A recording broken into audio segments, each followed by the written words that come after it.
করেছেন।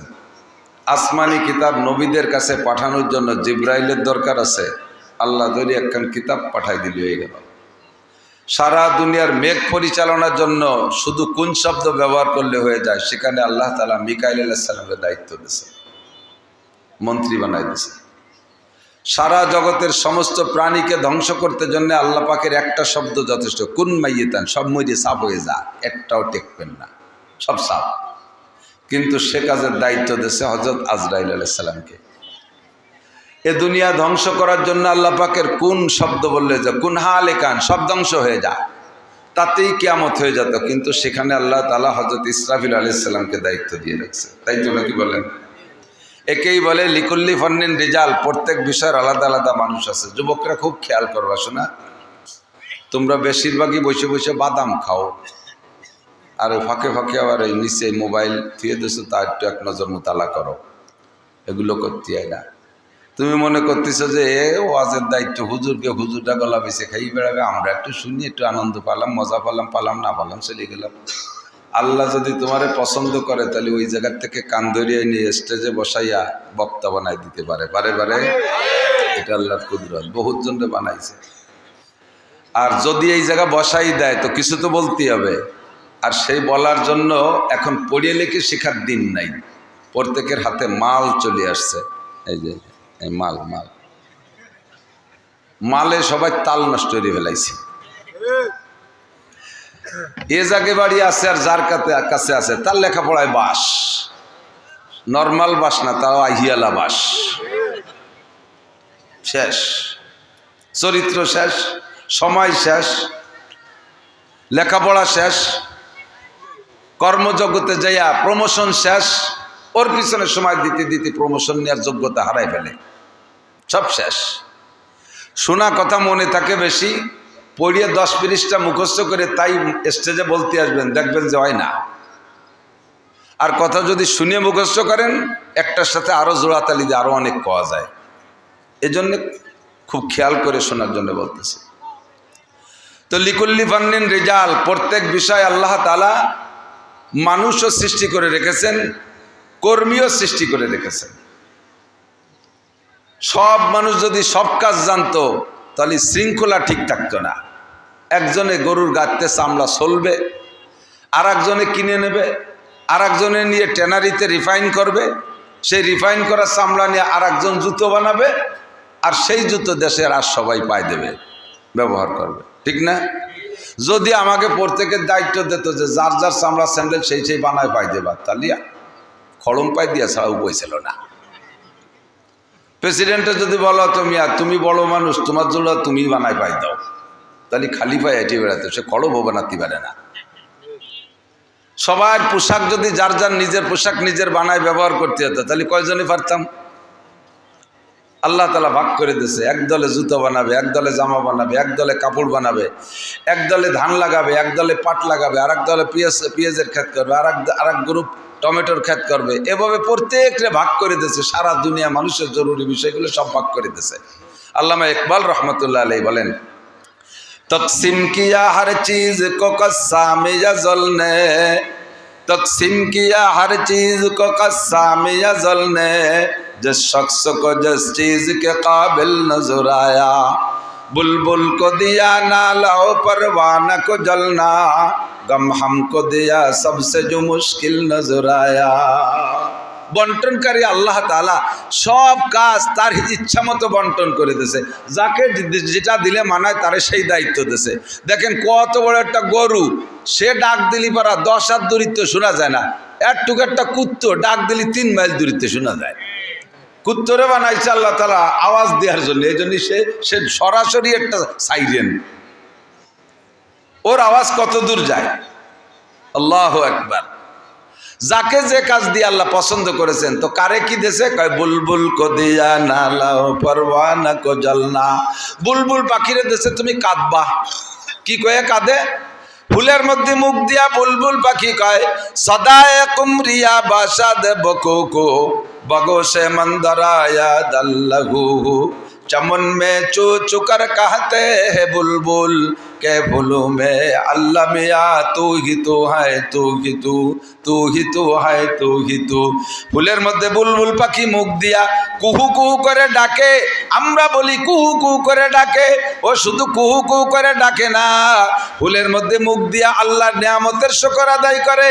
ফুলের মধ্যে আল্লাহ তুমি, ফলের মধ্যে আল্লাহ মিয়া তুমি, মধুর মধ্যে আল্লাহ মিয়া তুমি, আল্লাহ গোলাপের মধ্যে আল্লাহ মিয়া তুমি, জবা ফুলের মধ্যে আল্লাহ মিয়া তুমি। ওরে দায়িত্ব দেশ জীবন ভরে কাঁদবে, বুলবুল কো দিয়া নালাও পরওয়ানা কো জ্বলনা। আর ছোট ছোট পদ্মা বোর্ডিং আছে, ছোট ছোট পোকা, এই যে আজকে তো আসে নাই পোকা, মাঝে কয়েকদিন পড়ছি বলো পোকার বিপদের ভিতরে। এখন কারেন্টের লাইটের মধ্যে খুব একটা মরে না। আমাদের ছোটবেলায় আগলাবাতি জ্বালাইতাম, মনে আছে নাকি মুরব্বীরা? চেরা, কুপি, ল্যাম্প, বাতি যে যা কয়, এই আগলা বাতি জ্বালাইলে দেখেন পোকায় দেখতেছে যে ওর মাও ওর মধ্যে পড়ে মরছে, ও ডিপ করে ওর মধ্যে পড়ে।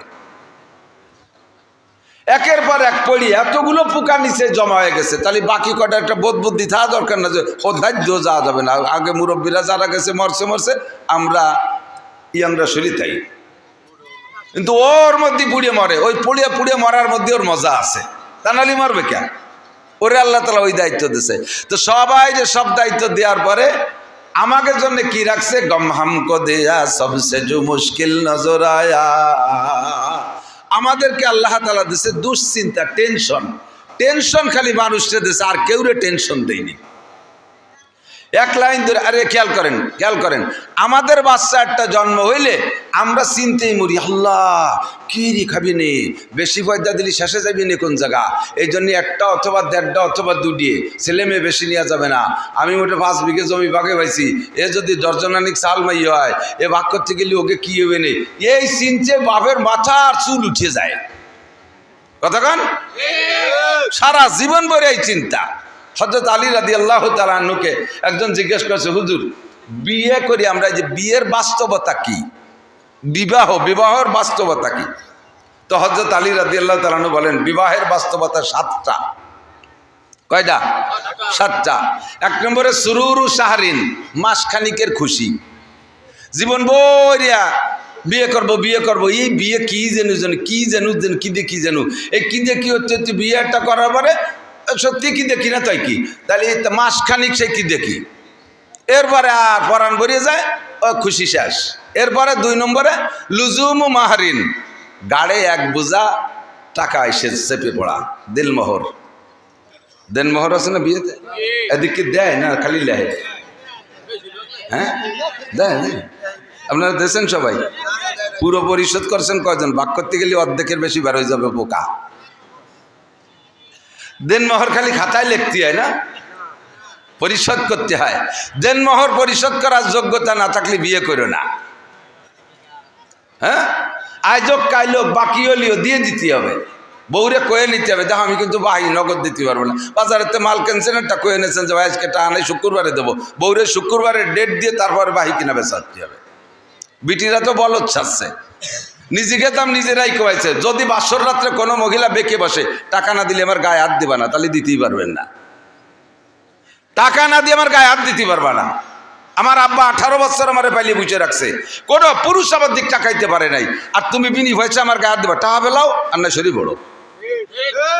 কিন্তু মহিলারা দাম কমাতে উল্টে গেছে, অত কর কায়দাই নাই। আরো বিয়ে বসতে জানি স্বামীরে 10 লাখ দেওয়া লাগে। ছোটবেলায় মুহি কচু বেচতাম, একটার সাথে একটা এসে গেলে জড়াই গড়াই নামে দিকের মানে আল্লাহ জানে। খেয়াল করেন, মুহি কচু বোঝেন? মুহি কয়নি না, গাঠি না, আমাকে খেতে হইতো, আমাকে দিক মুহি কয়। তো মুহি খেতে দিক আছে নাকি জানি না, কচু লাগাইলে ওর গোড়া এরকম বড়টা হয়, ওর নাম হলো মুথা, আর ওর গায়ে ছোট ছোট জড়াই, তার নাম হলো ওই গাঠি বা মুহি। আমাকে খেতে অনেক হইতো। তো উঠাই আই না বাজারে বেচতে যেতাম, আমি 4 5 পড়তাম, আর আমার ছোট ভাই নিচে, তো 2 ভাই বেচতে যেতাম। ও যেত ওই মুথা বেচতি, আর আমি যেতাম মুহি বেচতি। তা আমার মুহি 2 টাকা করে কেজি দমাদম বিক্রি হয়ে যেত। আর ওর মুথা প্রথম জায়গায় 1 কেজি 8 আনা বেচছে, 8 আনা 1 কেজি। পরে পরে খদ্দের মধ্যে নাই ডাইয়ে ডুয়ে আর একজনের কাছে 4 আনা 1 কেজি বেচছে, আর কেউ নেয় নাই 12 আনা। ও 10 কেজি নিয়ে গেছে, এখন সন্ধ্যা হয়ে গেছে, আর খদ্দের নাই, হাটও ভেঙে গেছে। কারণ আমার কাছে মাঝে ভাই কি করবো, এত কি তো রয়ে গেল 8 কেজি। আমি বললাম যার যার দাম সেই সেই বাড়ি নাও, আমারটা খালি হয়ে গেছে, আমি চলে যাচ্ছি। ও এখন বিপদে পড়ে গেছে। আমি কাছে ভাই আমার মোথা কাটা কেউ ফিরিয়ে নেন, তাও কেউ নেয় না, ফিরিয়ে নেন তাও নেয় না। এরপরে কয় এই 8 কেজি যদি নেন তাহলে আগে যে 12 আনা বেশি ও 12 আনাও দেবো, একটু নিয়ে যান, তাও নেয় না। আগের মা বোনদের দাম ছিল, আগের মা বোনদের মেয়েদের দাম ছিল। মুরব্বীরা সাক্ষী দেন, আপনাদের বাচ্চা ছাড়া বিয়ে করতে যাইয়া শ্বশুর বাড়ি ঘর একখান পণ কইতে হচ্ছে, পণ দিয়ে বিয়ে করে আনা লাগছে, কতক্ষণ ওই পণই দেন মোহরের টাকা। এরপরে দাম কমতি কমতি কমতি কমতি এখন সে মুথার মতো উল্টে গেছে, আর দিন যা বেশি সবটা তোমারে দেবো, কোনো মতে নেও, তাও নেয় না, আদা কচু হয়ে গেছে, ঠিক না? লুজুমু মাহরিন, বিয়ের হাকিকাত, এক বোঝা টাকা কাঁধে চাপা, দেনমোহর পরিশোধ করা ওয়াজিব, পরিশোধ করা ওয়াজিব। যদি কেউ দেনমোহরের টাকা স্ত্রীকে না দিয়ে মারা যেয়ে থাকেন, ওয়াল্লাহি আল্লাহর কসম, আস-সিরাতু বাইনা সিরাতি আল জান্নাহ, পুল সিরাত পার হওয়ার পরে জান্নাতে যাওয়ার আগে আরেকটা পুল বানায় দেবে, ওইটার নাম হলো সিরাতুল কিসাস, প্রতিশোধ নেয়ার পুল হবে, প্রতিশোধ নেয়ার পুল হবে। আপনি নামাজ ভালো, রোজা ভালো, হজ ভালো, যাকাত ভালো, ফরজ ভালো, ওয়াজিব ভালো, সুন্নাত ভালো, তাহাজ্জুদ আছে, ইশরাক আছে, আবিন আছে, তাবলীগ আছে, চরমুনাই আছে, নগরকান্দা আছে, সব কিছুতে ভরপুর, বাস আপনি পুলসিরাত পার হয়ে চলে যাবেন। কিন্তু ওই পাশে যাইয়া ওই প্রতিশোধের যে পুল আছে, দুই পাশে দুইজন উঠবে, বুড়ি উঠবে এই দাজ্যে, বুড়ো উঠবে ওই দাজ্যে, দুইজন সামনাসামনি।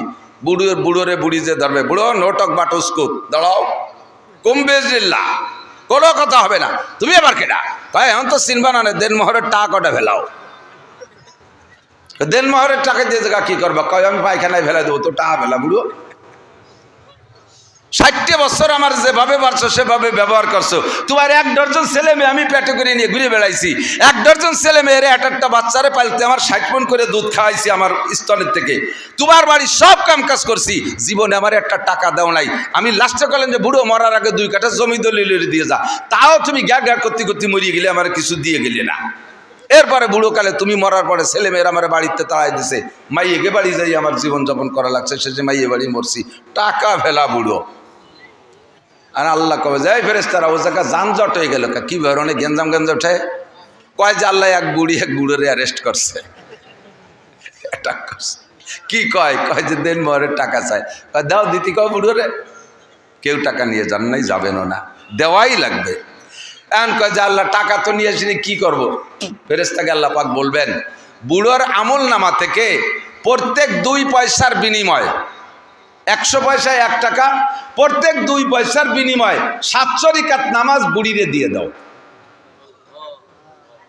বুড়োর আমল নামা থেকে প্রত্যেক 2 পয়সার বিনিময় 700 রাকাত নামাজ বিকাশেও পাঠাতে পারো, রকেটও পাঠাতে পারো, ট্রান্সফার করে দাও, অথবা ব্যাংক অ্যাকাউন্টে দিতে পারো। 700 রাকাত করে নামাজ দিতি কাল্লা নামাজ শেষে এখন যদি 60,000 টাকা রয়েছে, তা রোজা ধরো, তাও শেষ, আর কি আছে তা ধরো, সব দেওয়ার পরে 200 টাকা রয়ে গেছে। এবার 200 টাকার বিনিময় বুড়ির আমল নামা থেকে যে গুনাহ আছে, ওই গুনাহগুলো বুড়োর আমল নামায় দিয়ে দাও, দাও পাল্টায় দাও। বস্তা ভরে নেকি নিয়ে যে শূন্য হাতে জাহান্নামে চলে যাবেন। হুকুকুল ইবাদ, নামাজ পড়েন নাই, রোজা রাখেন নাই, জিনা করেছেন, মদ খাইছেন, গাঁজা খাইছেন, এইগুলো যা করেছেন সবগুলো হুকুকুল্লাহ, আল্লাহর সাথে নাফরমানি করেছেন। যে কোনো সময় চোখের 2 ফোঁটা পানি ফেলে দিয়ে যদি কেঁদে দেন, রব্বানা যালামনা আনফুসানা ওয়া ইল্লাম তাগফির লানা ওয়া তারহামনা লানাকুনান্না মিনাল খাসিরিন। চোখের পানি দেইকা আল্লাহ বড় সরল, আল্লাহ বড় মেহেরবান, আল্লাহ বড় গফফার, আল্লাহ বড় সত্তার। আপনার চোখের পানি দেইকা জীবনের সব গুনাহ আল্লাহ মাফ করে দিতে পারে, কিন্তু হুকুকুল ইবাদ, মখলুকের হক নষ্ট করে গেলে এটার দায়িত্ব আল্লাহ নিবে না। যারটা নষ্ট করেছো সে যদি মাফ করে তাহলে যাইবা, আর সে মাফ না করলে 1 কদমও বাড়তে পারবা না।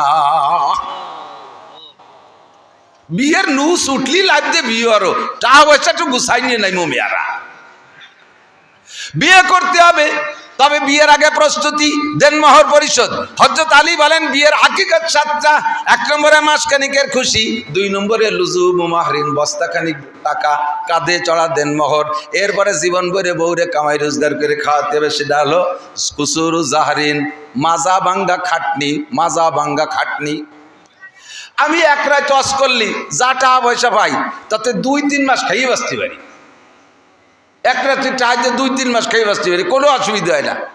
এই সারা জীবন 30টা বছর ওয়াজ করে বেড়াচ্ছি, এখনো 30টা টাকা ডানি রাখতে পারলাম না। আল্লাহ ছেলে মেয়ে দেশে যথেষ্ট, তাকে পিছিয়ে খরচ করতে করতে আমার মাজা বিয়া হয়ে যাচ্ছেন, সবসময় মাজা কামড়ায়। এ বিয়ে না করলে আমার গাড়ি এই বুঝা উঠছ নাকি? এরা কয় কুসুরু জাহরিন, উলামায়ে কেরাম একটু মনে রাখেন, সুরুরু শাহরিন লুজুমু মাহরিন, কুসুরু জাহরিন মাজা ভাঙ্গা খাটনি। বিয়ে না করলে ছেলে মেয়ে আত্মীয় স্বজনের এই বোঝা কাঁধে উঠতো না, এই পরিমাণ পরিশ্রম আমার করা লাগতো না। কুসুরু জাহরিন হুমুমু দাহরিন, সারা জীবনের দুশ্চিন্তা, সারা জীবনের দুশ্চিন্তা। এইটাই কব বলি কিন্তু সরিয়ে চলি ওই জায়গাতে, এই জায়গায় রেখে হলো কি কয় মুনাসাবাতে বাব, বুখারী হাদিসের ভাষায় বলে মুনাসাবাতে বাব। একটা কথাকে ধরে একটা পুরো আস্ত হাদিস ইমাম বুখারী মুসলিম শরীফ এনরা লিখে দেয়। হুমুমু দাহরিন, কোনো প্রাণীর চিন্তা নাই, আমাদের সারা জীবন ভরে চিন্তা, কামাই করব কিভাবে, বউ পালবো কিভাবে, ছেলে মেয়ে পালবো কিভাবে, পালাপোষার চিন্তা। এই চিন্তা অন্য প্রাণীর নাই। এই যে সামনে আর মাসখানিক পরে থেকে কুত্তর ডেলিভারি শুরু হয়ে যাবে, সারা আন্তর্জাতিক সারা দুনিয়া জুড়ে 4-5টা ছেলে মেয়ে একটা কুত্তয় জন্ম দেবে। কোনো কুত্তয় কি এই চিন্তা করবে আল্লাহ একে হাব্বা নাই, এটা কোন থেকে কি রে, এটা ফিডার খাওয়াবো কি রে, কি দুধ খাওয়াবো, একটা জাঙ্গি ভেঙ্গে নাই, একটা প্যাম্পাস কিনে দিল না কেউ, একখান কুটি খেতা নাই, একটা মশারি নাই, সুবানি কোন জায়গা, এইগুলো কোনো কুত্তর চিন্তা আছে? কতক্ষণ আছে? আর আপনার একটা পেটে আসার সাথে উল্টো শোনো শুরু হয়ে যায়, আলটা শোনো।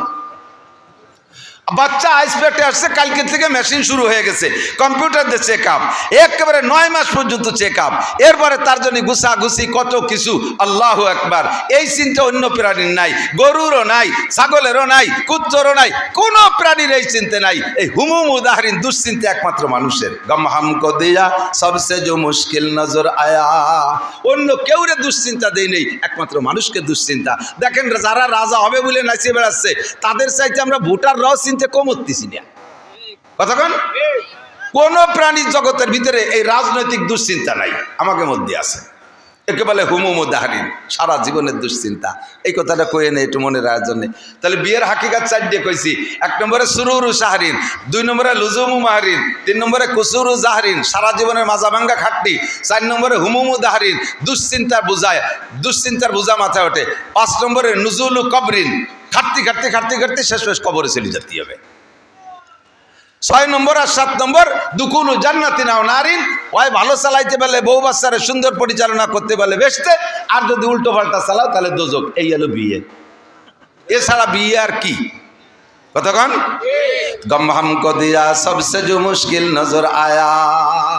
আল্লাহ তাআলা আমাদেরকে দুশ্চিন্তা দিয়েছে।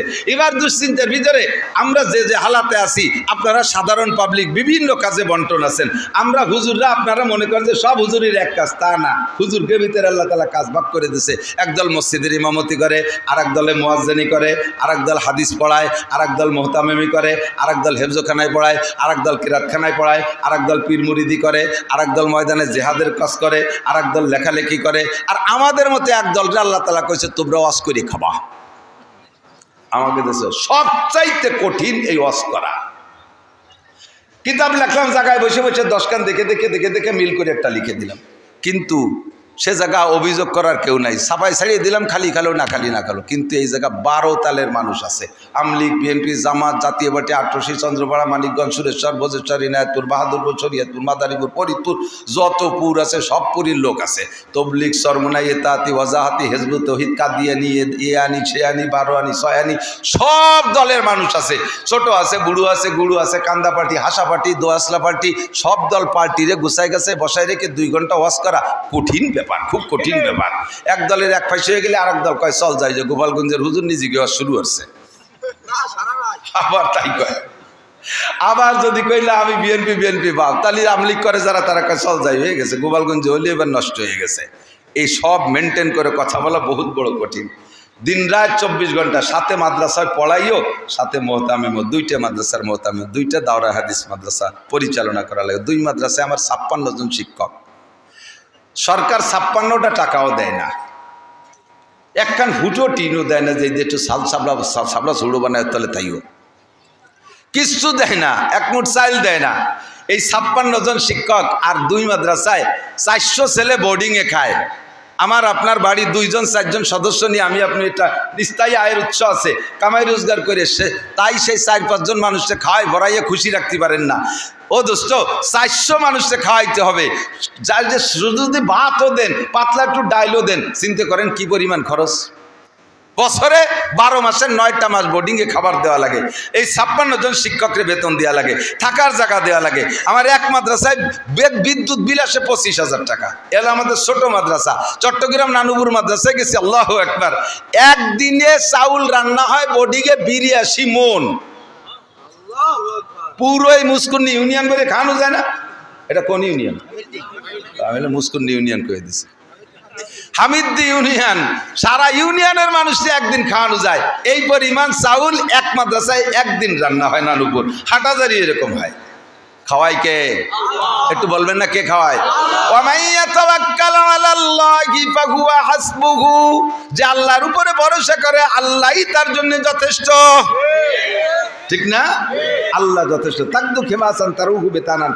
কওমি মাদ্রাসার উলামায়ে কেরাম পাখির মতো তাওয়াক্কুল নিয়ে চলে। পাখির ঘর নাই, বাড়ি নাই, জায়গা নাই, জমি নাই, চাকরি নাই, বাকি নাই, ব্যবসা নাই, বাণিজ্য নাই, বিজিএফ কার্ড নাই, পঙ্গু ভাতা, বয়স্ক ভাতা, বিধবা ভাতা, কিচ্ছু দেয় না সরকারে। পাখি একটা গাছ লাগায় না, এক মুঠ ধান বুনয় না। অথচ এই দেশের সমস্ত যত ফসল আর ফল আছে, যে পাখিতে যে জাতের ফল ফসল খায়, গারিস্তের চাইতে 8 নম্বরটা পাখিতে খায়। ওই আম গাছের সিকটি ডালে একটা আম প্রথম পাকছে, বাড়িওয়ালা সহে দেয় না, পাখিতে সে অর্ধেক খাইয়ে আর অর্ধেক ছাড়ি দিয়েছে, কাকা এটুক তুমি খাও। ধান বুনেছেন, পাকা ধান আগে বাবুই পাখিতে খায়, ঠিক কিনা? সব তারা খায়, অথচ তাদের ক্ষেত খামার নাই। তাদের সারা বছর কোনো ক্ষুধা থাকে না। সকালবেলা খালি পেটে বেরোয়, সন্ধ্যাকালে ভরা পেটে বাড়ি আসে। উলামায়ে কেরাম আটি সওয়াল মাদ্রাসা খুলে সারা বছরকে সামনে নিয়ে খালি হাতে রওনা দেয়। বছরের শেষ আল্লাহর রহমতে খাইয়ে দেয়, ও খারাপ না। আমি তো এই যে খাটতি খাটতি শুয়ে যাচ্ছি, আর বাকি হুজুরকে দেখছেন আল্লাহর রহমতে গায়ে গতের গোস্ত আপনার কাছে বাড়িটা কম না, এর বেশ মাতিয়ে গেছে খাইয়ে দিয়ে। স্বাস্থ্য চেহারা কত সুন্দর, খাওয়াই কে? ওমাইয়া তাওয়াক্কাল আলাইহি। একদল কয় সার্টিফিকেট নাই কওমি মাদ্রাসায়, হুজুরা কি রেখাবে, কি রেখাবে? তুমি তো আমাকে সাথে আইসে খাইয়ে দাও, খাইয়েও সারতে পারবা না।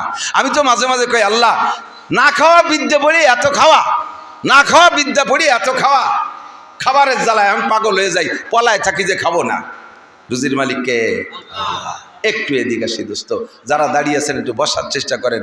আমি শুরু এবং শেষ, আরবিতে গেলে বেদায়া আর নেহায়া, খেয়াল করেন কি বলছি, বলতে পারবেন? বেদায়া ওয়ান নেহায়া। আল্লাহ পাক 1500 বছর আগে জানে যে মুস্কুন্নির এই মাহফিলে জায়গায় হবে না, জায়গায় টান পড়ে যাবে, লোক বেশি হয়ে যাবে, দাঁড়ায় থাকবে। এই জন্য একটা আয়াত ওই সময় নাজিল করে দিয়েছে, ওয়াইজা কিল লাকুম তাফাসসাহু বিল মাজালিস। যখন তোমাদের বলা হয় যে দেখো কত মানুষ আহলে হাদিস আলাগের মতো বই ছানা বাঁধে দাঁড়ায় রয়েছে, এইরকম যদি হয় যে ভিতরে জায়গা হচ্ছে না, বসার জায়গা, তোমরা একটু জায়গা করে দাও, একটু জায়গা ছাড়িয়ে দিয়ে জায়গা করে দাও। হয়তো বলবেন যে আল্লাহ আমি সেই সন্ধ্যের সময় এসে ফাঁসাই দিয়ে ঘষে বসে কত সুন্দর একটা জায়গা বানায় বসে রয়েছি, আমি এত ভালো জায়গা ছাড়িয়ে দিলি, তুমি আমার কি দিবা কও, পছন্দ হলে ছাড়বো নাহলে ছাড়বো না। আল্লাহ ইয়াফসাহিল্লাহু লাকুম, সূরা তোরে বেহেশতের মধ্যে জায়গা দেবো। তোর এই যে মুসকুন্নি জায়গার কয় টাকা দাম, বেহেশতের মধ্যে অট্টুক জায়গা ছাড়িয়ে দেবো। একটু জায়গা ছাড়িয়ে দিয়ে আগে বসলে বেহেশতের মধ্যে একটা জায়গা দলিল হয়ে যাবে। বলবেন না সুবহানাল্লাহ? আর কি একটু আগে বসবেন নাকি একটু জায়গা দিয়ে? আর যারা দাঁড়িয়ে আছেন তারা যদি বসে শোনেন, হযরত আব্বাস রাদিয়াল্লাহু তাআলা আনহুর সাথে জান্নাতে যাবেন। হযরত আব্বাস জান্নাতি, নিঃসন্দেহে হযরত আব্বাস জান্নাতি, হযরত আব্বাস জান্নাতি। যদি বসে বয়ান শোনেন, হযরত আব্বাসের সাথে জান্নাতে যাবেন। সবাই বলেন আমিন। আবার অনেকে বস্তি করার সাথে সাথে উঠে আটা দেয় কেন্নুর মতো। কেন্নু চেনেন নাকি? ওই যে কেন্নু পোকা কয় না, এর অনেক পাওয়ালা, ওই যে লম্বা লাল লাল আছে ভ্যারাইটি রঙের, কেন্নু কয় নাকি? নাকি হ্যাঁ, কেড়া, কেড়া, কেড়া পোকা চেনেন না? লম্বা লম্বা লাল কেড়া। ও কি পাও বেশি বলে জোরে আটে নাকি? অনেক পাও বিদায় অত জোরে আটে না, রেলগাড়ির মতো। কিন্তু রেলগাড়ির তো গতি আছে, তো আটে আস্তে আস্তে। এখন ওরে যদি ঠেলা দেন যে এইভাবে আটলি পারে তুমি কোন সময় ভাঙ্গা যাবা না, একটু জোরে আট, তাহলে কি রে গোল হয়ে ভয় সাজ দেখা পারলি তুই আইটি বেড়ে আমি আটবো না। যারা দাঁড়াই বাদ শুনতেছে তাকে বসতি গেলে যদি ঠিক আছে তুমি হয়েছে কষ্ট করি বেড়াকে, আপনার তাও শোন বলে আসে, তার এক বিপদ। আটা দিলে যদি কেড়ার মতো গোল হয়ে যায়। তো যে যেভাবে পারেন সেই সেইভাবে শরীর। আমি শুরু আর শেষ দুইটা বলবো, কোরআন শরীফের আয়াত যা পড়ছি, তা তো সবাই জানেন। জীবনে মানুষ মাটি দিয়েছেন যারা, আয়াতটা জানেন না? মিনহা খলাকনাকুম পড়বেন। ওয়াফিহা নুঈদুকুম ওয়া মিনহা নুখরিজুকুম তারাতান উখরা। কথা কার? আল্লাহ এই আয়াতের ভিতরে কি বলছেন আল্লাহ তাআলা? বেদায়া ওয়া নেহায়া, শুরু এবং শেষ, শুরু এবং শেষ দুইটা দিক আল্লাহ তাআলা ইশারা করছেন। এই আয়াতগুলো আমরা পড়ি কোন জায়গায় যাইয়া? মানুষ মাটি দেওয়ার সময় পড়ি, তাই না? সাহাবায়ে কিরামদের থেকে, হুজুরের থেকে এ পর্যন্ত পড়তে পড়তে আসতেছে, তাই আমরা এটা এখনো পড়ি এবং পড়াও চলতে তালে থাকবে। বাকি আয়াতের যে তর্জমা, এই তর্জমার দিক লক্ষ্য করে এই আয়াতটা মাইয়েতরে মাটি দেওয়ার সময় পড়ার কোনো দরকার নাই, কারণ ওই কথাগুলো তো মাইয়েতরে শুনে লাভ নাই। কি করছি জানেন? মিনহা খলাকনাকুম, এ মানুষ তোমারে মাটি দিয়ে বানাইছি, অফিহা নুঈদুকুম, আবার তোমারে মাটির মধ্যে নিয়ে আসলাম, অমিনহা নুখরিজুকুম, আবার মাটির থেকে বের করব। মানুষ মাটি দেওয়ার সময় মরা মানুষটারে এই কথা শুনুনি 5 পায়ের দাম আছে, কারণ তার জবাবটা তো ইয়ে গেছে। কিন্তু পড়ি কেন? তফাবিল মাউতে ওয়াইজা, একজন মানুষের সবচাইতে বড় ওয়াইজ, সবচাইতে বড় নাসে উপদেশটা হলো সামনের পর কেউ মরে যাওয়া। মানুষের দিল নরম হয় না, মানুষের কোনোভাবে ওয়াজ করে কান্দানো যায় না, কিন্তু কোনো ওয়াজ লাগবে না। আব্বা মরে গেলি অনাসে এমনি কাঁদে, মা মারা গেলে এমনি কাঁদে, বউ মারা গেলে এমনি কাঁদে, আপনজন কেউ মারা গেলে এমনি কাঁদে, দিলটা নরম হয়ে যায়। যত বড় বেনামাজি হোক না কেন, পরিবারের একজন সদস্য যদি মারা যায় চোখের সামনে, তাহলে দেখবেন কমপক্ষে সপ্তাহখানিক হলেও নামাজ পড়ে মুসলমান। কতক্ষণ ঠিক ঠিক না? কাফাবিল মাউতে ওয়াইজা, মরণের চাইতে বড় বক্তা আর হয় না, মরণই হলো সবচাইতে বড় ওয়াজ।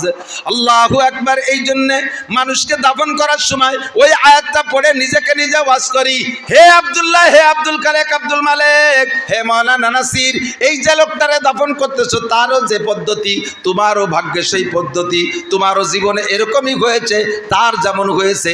মাটি থেকে তারে সৃষ্টি করা হয়েছিল, কিছুদিন মাটির উপর দিয়ে ঘুরাইয়া আবার মাটির মধ্যে নিয়ে যাওয়া হলো।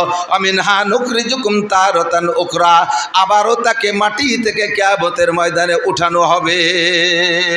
এই মানুষটার যে হালাত, হে আমার যুব সমাজ, আমার আবাল বৃদ্ধ বনিতা, নারী আর পুরুষ, মা ও বাপ ও ভাইয়েরা, সকলেরই কিন্তু একই হালাত। আমাকেও মাটি দেওয়ার সময় ওই আয়াতই বলা হবে। কথা বলেন ঠিক কি ঠিক না? মিনহা খলাকনাকুম, আল্লাহ কয় তোমাকে বানাইছি আমি মাটি দিয়া। একটু বলেন কি দিয়া? মাটি দিয়া। মাটি দিয়ে বানাইছে। সৃষ্টি জগতে যাহা কিছু সামনে দেখি, এই তার ভিতরে মাটির চাইতে দামি দামি পদার্থ আর ধাতব জাত আছে না নাই? সোনা দামি, রূপা দামি, হীরা দামি, কাঞ্চন দামি, আরো কত কত দামি আছে, সব দামি আমি চিনি না। কমপক্ষে সোনা, রূপা, হীরা, কাঞ্চনের নাম শুনেছি, মণি মুক্তার নাম শুনেছি, অনেকগুলো দেখেছি, এগুলো সবই দামি। স্বর্ণের ভরি এখন 2,16,000 টাকা ভরি। আল্লাহ তাআলা আশরাফুল মাখলুকাত মানুষ বানাইছে। আল্লাহ কয় ওয়ালাকাদ কাররামনা বানি আদম, গোটা সৃষ্টির ভিতরে সবচাইতে সম্মানী করে বানাইছি মানুষকে। জিনের চাইতে দামি মানুষ, ফেরেশতার চাইতে দামি মানুষ, এমনকি আমার কাবা ঘরের চাইতে দামি মানুষ। একটু খেয়াল করেন, আল্লাহু আকবার। কাবা ঘরের চাইতে একজন মুমিনের ইজ্জতকে আল্লাহ বেশি দিয়েছেন। একটু লক্ষ্য করেন, যদি কোনো মানুষ কোনো মানুষের এগেনস্টে মিথ্যা মামলা করে, আবার খেয়াল করেন, একজন মুসলমান আর একজন মুসলমানের এগেনস্টে যদি মিথ্যা মামলা করে, আর ওই মিথ্যা মামলায় যদি আর একজন সাক্ষী দেয়, মিথ্যা মামলায় যদি বাদীর পক্ষে কেউ সাক্ষী দেয়, মিথ্যা মামলায় যে বাদীর পক্ষে কোর্টে দাঁড়ায় সাক্ষী দিলে, আসামি যখন দেখে যে একেবারে তাজা কথা, মিথ্যা কথা বলল, আসামির অন্তরে কষ্ট লাগে কি লাগে না? এমন ভাবে মিথ্যা মামলায় মিথ্যা সাক্ষী দিয়ে একজন মোমেনের অন্তরে কষ্ট দিলে কি পরিমাণ গুনাহ হয়। আল্লাহর ঘর কাবা ঘর, আল্লাহর কাবা ঘরকে দুশ্মনী কইরা শত্রুতাই করে 36 বার ভেঙে ফেললে যেই গুনাহ, একজন মোমেনের ইজ্জতের পর আঘাত দিলে, তার মনে মিথ্যা মামলা মিথ্যা সাক্ষী দিয়ে কষ্ট দিলে, তার চাইতে বেশি কষ্ট হয়, তার চাইতে বেশি গুনাহ হয়।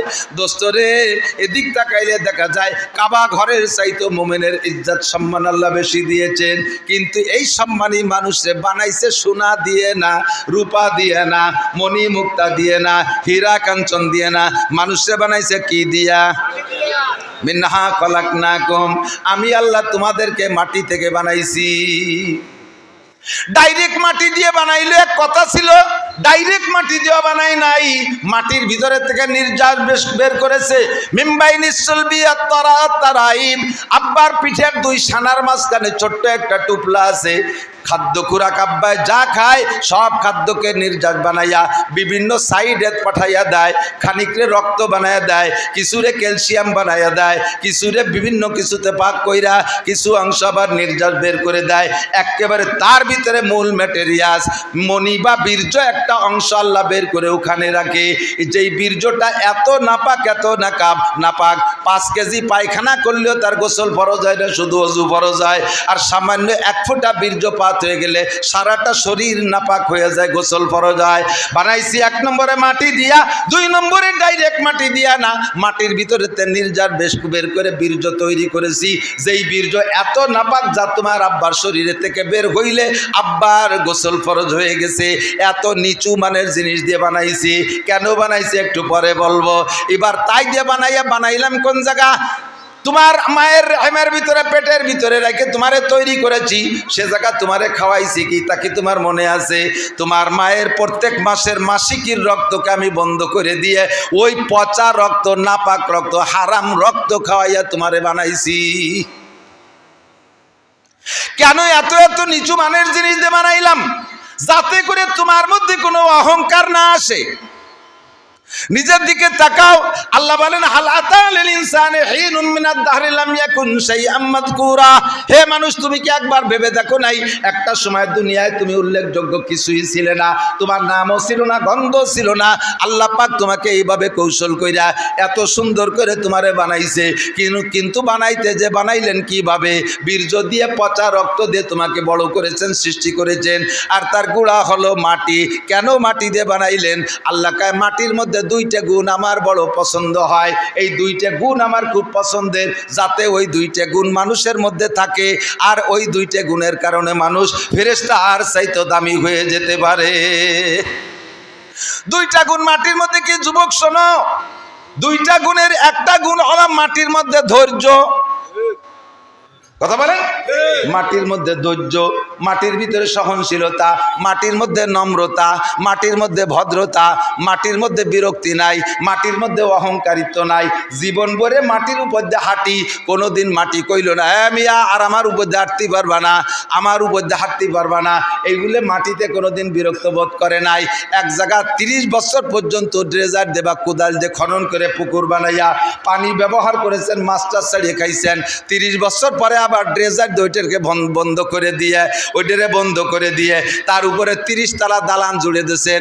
কোনো দিন মাটিতে কয় না ও মিয়া তুমি তো 2 মন বইতে পারো না, তুমি কত বড় নির্বোধ, এতদিন পর্যন্ত পুকুর বানায় একভাবে ব্যবহার করেছো, আবার এই 10 তলা দালান আমার কাঁধে উঠাই দিয়েছো, তোমার মতো বেবোধ হয় না, তুমি বড় জালেম। এই কথাটা মানুষে মাটিতে কোনোদিন বলে নাই।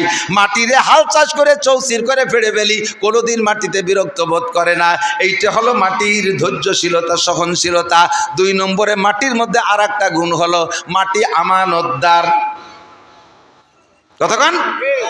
1 কেজি পেঁয়াজের বীজ দিলে মাটি আমারে 20 মণ পেঁয়াজ দেয়। 1 কেজি পাটের বীজ দিলে মাটি আমারে 20 মণ পাট দেয়। একটা নারকেল লাগাই দিলে মাটি আমারে 50 বছর পর্যন্ত একটা গাছ দিয়ে হাজার হাজার নারকেল দেয়। একটা কাঁঠালের বীজ মাটিরে দিলে সে একটা গাছ দিয়ে আমারে হাজার হাজার কাঁঠাল খাওয়ায় 50-100 বছর পর্যন্ত। মাটির ভিতরে সামান্য কিছু দিলে মাটিতে এত বড় করে দেয়। মাটির মধ্যে লতা লাগাই দেয়, নিচে এতগুলো আলু দেয় মাটি আমারে। মাটির মধ্যে আমানতদারি আছে। এই 2টা জিনিস আমার ভালো লাগে, এই 2টা জিনিস আমার কাছে প্রিয়। এই জন্য আমি মানুষকে মাটি দিয়ে বানাইছি, নইলে সোনা দানা অলংকার দিয়ে বানাইতে পারতাম, আগুন দিয়েও মাটি বানায় মানুষ বানাইতে পারতাম, কিন্তু তার পরিমাণ খুব কম। আবহাওয়াতেশ খাকো বাদো বান্দা আন, আগুন পানি মাটি বাতাস 4টে দিয়ে বানাইছি, তার ভিতরে মাটির পরিমাণ বেশি। শেখ সাদি রহমাতুল্লাহ আলাইহি বলেন নাশায়াত বনিয়া দমে খাকে জাদ কেদার সারকুনাত কে বরতুন দিও বাদ চুরাবা তুরাবা চুনি তুন দিও সরকশি নাপেন্দা রামাজ খা কি আজাদ। ও যুবক, শেখ সাদি রহমাতুল্লাহ আলাইহি এই আয়াত আর হাদিসকে সামনে রেখে বলে বনি আদমকে আল্লাহ বানাইছে মাটি দিয়া।